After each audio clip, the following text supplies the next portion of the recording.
নমস্কার বন্ধুরা, ঝর্ণার বাঙালিয়ানায় সবাইকে স্বাগতম জানাচ্ছি। বন্ধুরা, আজকে আপনাদের সামনে নিয়ে আসছি পুঁই শাক। আর এই পুঁই শাক আমি নিরামিষ রান্না করব।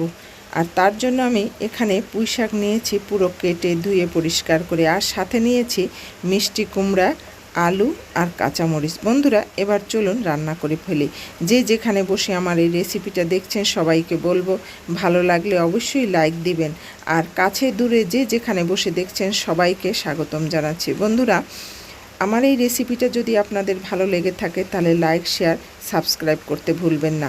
আমি কড়াইতে তেল বসিয়ে দিলাম আর দিয়ে দিলাম পাঁচফোড়নটা হয়ে গেছে। এবার এর মধ্যে একে একে মশলা দিয়ে দিলাম জিরা বাটা, এবার দিয়ে দিলাম আদা বাটা। বন্ধুরা, পুঁই শাকে কিন্তু নিরামিষ রান্না করতে হলে কিছু মশলা দিতে হয়, তা না হলে কিন্তু পুঁই শাক ভালো লাগে না। আপনি যদি পেঁয়াজ দিয়ে, চিংড়ি মাছ দিয়ে খান তাহলে সেটা আলাদা কথা। যখনই আপনি নিরামিষ রান্না করতে যাবেন তখন কিন্তু আপনাকে মশলা দিতে হবে। আমি হলুদের গুঁড়া দিয়ে একটু জল দিয়ে দিলাম মশলাটা কষানোর জন্য। এবার দিয়ে দিলাম পরিমাণ মতো লবণ, আর দিলাম আধা চামচ ধনিয়ার গুঁড়া। মশলা খুব ভালো করে কষাতে হবে, তাহলে কিন্তু হয়ে যাবে, তা না হলে কিন্তু গন্ধ থেকে যাবে শাকের মধ্যে। এভাবে নাড়াচাড়া দিয়ে দিয়ে মশলাটা আমার যখন কষানো হয়ে গেল তখন দিয়ে দিলাম এই আলু আর মিষ্টি কুমড়া। এবার কিছুক্ষণ ভাজবো বন্ধুরা, বেশিক্ষণ না। দিয়ে দিলাম তেজপাতা।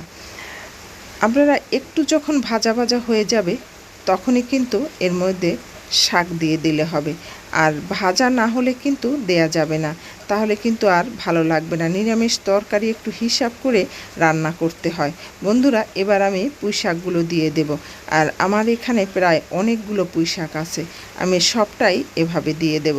এবার আস্তে আস্তে করে নিচের দিক থেকে সবজিটা তুলে উপরে দেব। বন্ধুরা, আপনাদের বলবো, আমার এই রেসিপিটা যে যেখানে বসে দেখছেন, নতুন যদি বন্ধু হয়ে থাকেন, আমার রান্নাঘরে যদি আসতে চান তাহলে অবশ্যই কমিউনিটিতে গিয়ে নক করবেন। আপনি শুধু বলবেন যে আপনার রান্নাঘরে চলে আসলাম, তাহলেই আমি বুঝবো যে আপনার রান্নাঘরেও আমাকে যেতে হবে। কিন্তু এমনিতে বললে কিন্তু বোঝা যায় না আসলে কে আমার পরিবারে আসলো, কে আমার রান্নাঘরে আসলো, কে আমাকে নক করলো, কিছুই বোঝা যায় না। তাই অবশ্যই বলবো, যদি কোনো বন্ধু নতুন এসে থাকেন তাহলে অবশ্যই কমিউনিটিতে নক করবেন।